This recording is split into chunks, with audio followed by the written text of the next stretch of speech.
people originally came to Saratoga for the healing waters, the natural spring waters. But you know, after a few cups of water, you get a little bored. They came up with a racetrack. The first track was across the street from here in 1863, opened for its first one day of racing. And you can still see the outline of the original racetrack across the street. We opened up here the year after that, and we've been in operation ever since, with a couple of times that the track closed due to wartime restrictions and things like that.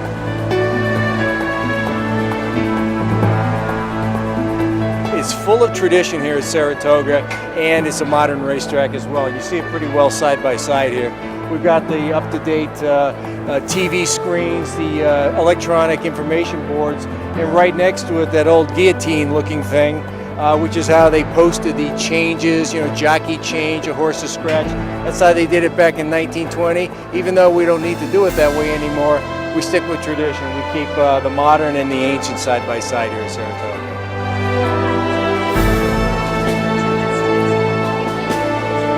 Among the other traditions, I mentioned the water that drew people to Saratoga. We have mineral springs in the back, the Big Red Springs. And our signature race is the Travers Stakes. It's called the Midsummer Derby. It brings together the horses that contested the Kentucky Derby, the Preakness, the Belmont, back for a summer campaign. And it's a race that even is older than the Kentucky Derby.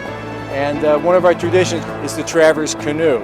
It is painted in the colors of the Travers winner, and it floats around in the infield lake out there, and nobody really knows when it started and how long it's been going on, but it's been going on for a long time, and every year, as soon as the Travers is run, we repaint the canoe and then put it out in the infield.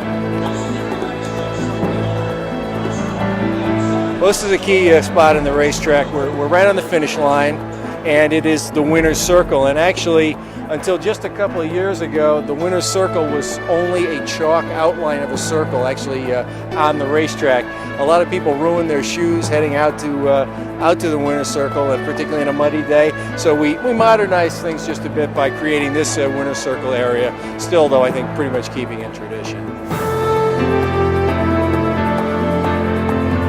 An old Saratoga tradition, the ringing of the bell here, even though we don't really need it anymore. This young lady will ring this bell 7 times, 17 minutes before each race. And traditionally that sound called the horses to be saddled, called them into the paddock to be saddled. They don't really need it anymore, but we stick with tradition.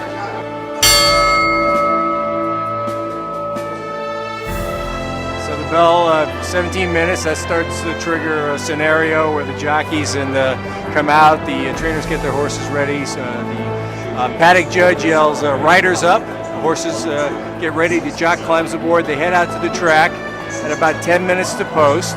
The bugler will be right out here. He blows the call to the post twice, tradition, ceremony, and we get ready for the race. The bettors get their last look at the horses out on the track, and we're ready to go.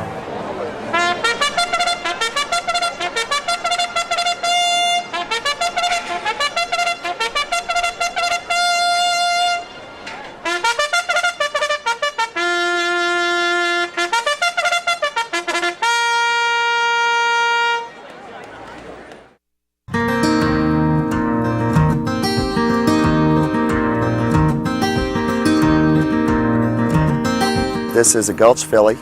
She's going to be hip number 1. Her mother is named Edie's Appeal, and we are excited to get the auction started with her. The bloodline is the billboard for this particular horse. So people look at that billboard and look at that page, the catalog page, and to see if they're attracted to her. Then they'll come look at the horse to see if they physically like the horse.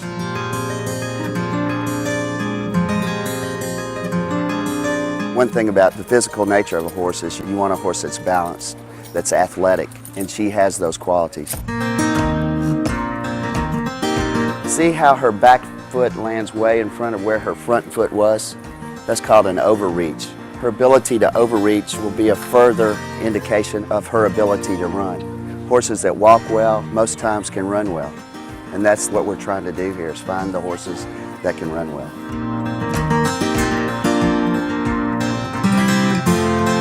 No, she's very calm. She's very intelligent. She's handled this. This is a very stressful thing, coming to the sales, walking up and down, going in and out, leaving their buddies that they had where they grew up. So it's a stressful time for horses, and she's handled it all very, very well. This filly's by a very prominent sire named Gulch. His offspring are very well received at the sales. This filly is a half-sister to Storm and Edie, a graded stakes performer. The dam was bought for $28,000, so that will be a great return for our clients if we can get that done.